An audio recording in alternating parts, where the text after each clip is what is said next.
Kembali lagi bersama saya dalam program Bitok Banjarmasin Pos bicara apa saja bersama Bupati Tapalong Bapak Haji Anang Sakpiani.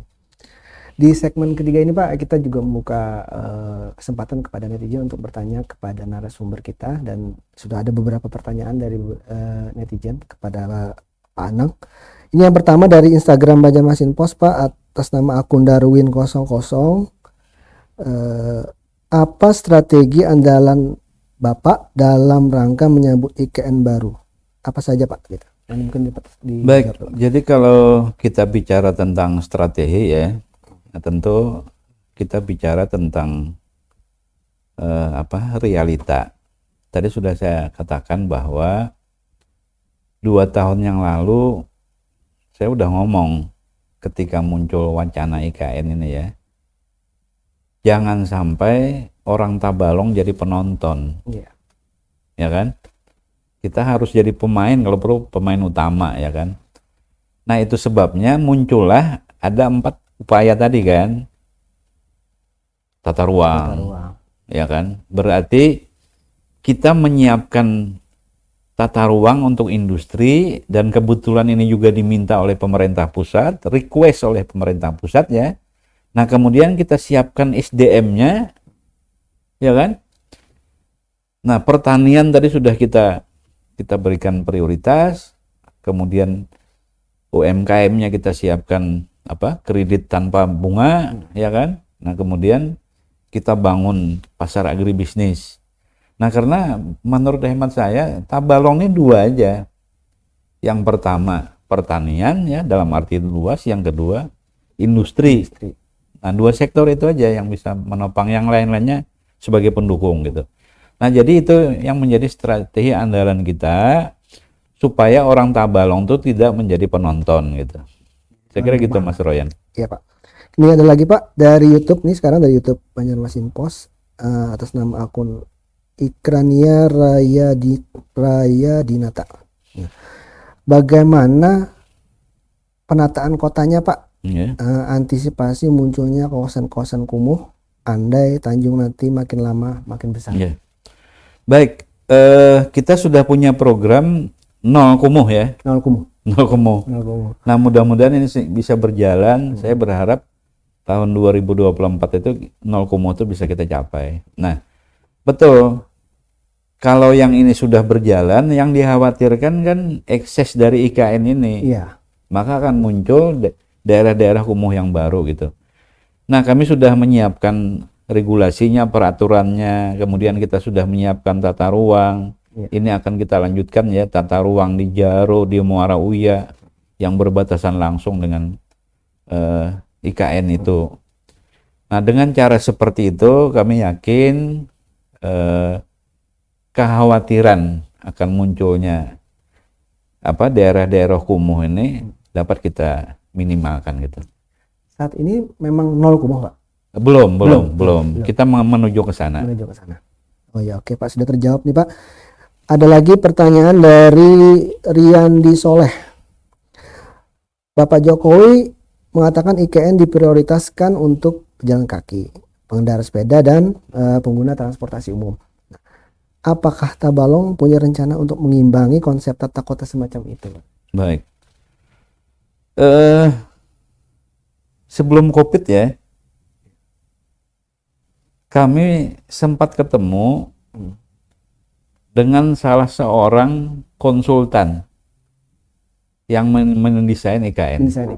Kami diskusi panjang lebar di Jakarta.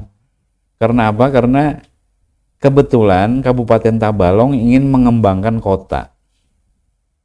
Jadi saat ini kami sedang membangun jalan ya sepanjang 4,2 km. Kita bangun jalan lebarnya 30 meter ya. Nah, disitulah nanti akan kita ya bukan miniatur, secuilnya IKN lah. Di situ kita jadikan spot center, ya kan. Nah, jalan yang kita bangun akhir tahun nanti selesai, trotoarnya sudah selesai, mediannya sudah selesai, ya kan. Kemudian overlay jalannya udah selesai gitu. Nah, saya masih ada obsesi ya, tetapi ini agak susah karena berkaitan dengan lahan yang milik masyarakat. Saya tadinya menghendaki tata ruang di sini ya, di lokasi ini yang saya sebut sebagai Tanjung Green City ya. Nah, 15 meter ke kiri dan ke kanan dari bahu jalan itu tidak boleh ada bangunan, tetapi mesti ditanam. Ada tanaman, apakah itu buah-buahan atau apa. Ini terinspirasi ketika saya bersama Pak Sekda ke Bali. Jadi saya bilang ya udah kita adopsi aja Nusa Dua ini untuk Tanjung Green City ini.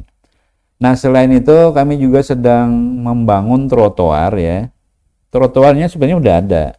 Tapi ini kami lebarkan lagi di sepanjang jalan Insinyur Pangeran Muhammad Nur dari Mabun sampai Sulingan. Nah, ini kenapa? Jujur aja sebelumnya kita membangun jalan itu tanpa banyak memikirkan untuk melindungi pejalan kaki. Untuk pejalan kaki. Yang penting mobil, sepeda motor lancar ya kan. Nah, setelah Tabalong Kota Tanjung ini berkembang dengan pesat, kita baru sadar bahwa pedestrian ini kebutuhan penting. Kita harus melindungi pejalan kaki. Nah, kita bikinlah trotoar yang lebar ya kan.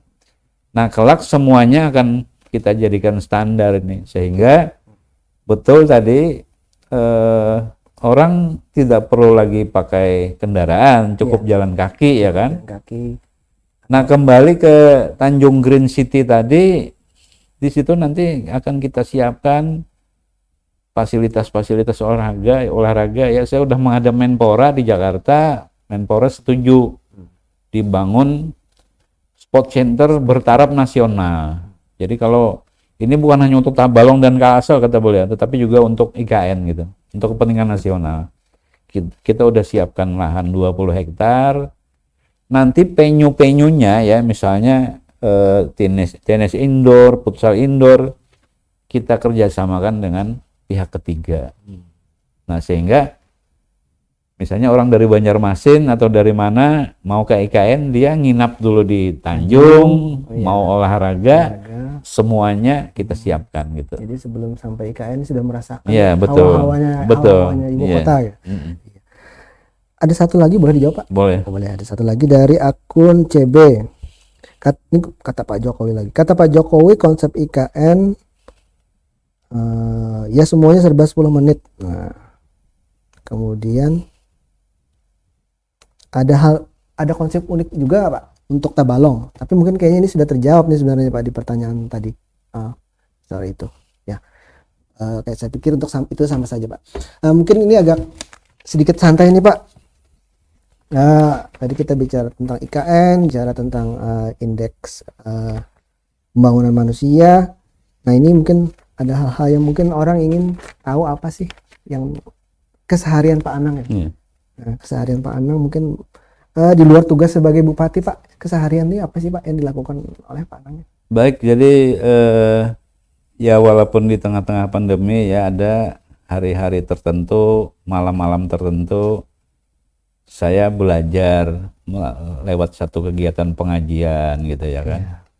Nah, selebihnya saya walaupun dalam kondisi pandemi tetapi tetap menerapkan protokol kesehatan, anjang sana kepada warga, menerima tamu ya kan. Nah, di luar itu saya aktif olahraga ya. Olahraganya apa? Kalau dulu tenis ya, tapi sekarang udah lebih dari 4 tahun nggak lagi. Nah, sekarang saya lebih banyak jogging ya. Jadi sepanjang tidak ada kegiatan pagi ya. Kalau misalnya kegiatan tuh jam 10, saya biasanya jogging mulai setengah 7 sampai jam 8. Nah, kemudian hari Sabtu atau hari Minggu saya goes. Goesnya ini bisa di Tanjung, bisa di Banjarmasin ya kan. Nah, ini betul-betul saya nikmati Mas Royan. Nah, sambil kalau saya goes itu sambil saya nanti saya gilir mampir di kuliner gitu sekaligus mempromosikan mereka ya kan. Nah, ini terus berjalan Pak selama ini rutin masih Pak? Rutin masih. Ya. Kecuali pada saat aktivitas ya Pak atau halangan gitu. Nah, kalau hobinya Pak Anang boleh tahu Pak? Hobi Pak Anang ada punya hobi apa misalkan selain olahraga tadi Pak? Suka apa? dengar musik kah Pak atau apa gitu? eh ya kalau mendengar musik tuh sepintas saja ya, Sepintas karena aja. jujur aja saya tidak punya waktu yang banyak ya kan. Jadi semuanya saya curahkan untuk bekerja untuk kepentingan masyarakat ya kan. Jadi di luar tugas tadi saya dari rumah ke kantor, kemudian tadi ke tempat-tempat pengajian, anjang sana ke warga, ya yang saya ya olahraga itu aja. Jadi tidak ada hobi-hobi yang khusus, nggak ada. Berarti hobi Bapak itu silaturahmi ya? Silaturahmi ya. Silaturahmi. Nah, mungkin ya Pak sebagai bupati pasti sangat sibuk lah Pak. Banyak sekali aktivitas mulai dari pagi sampai malam.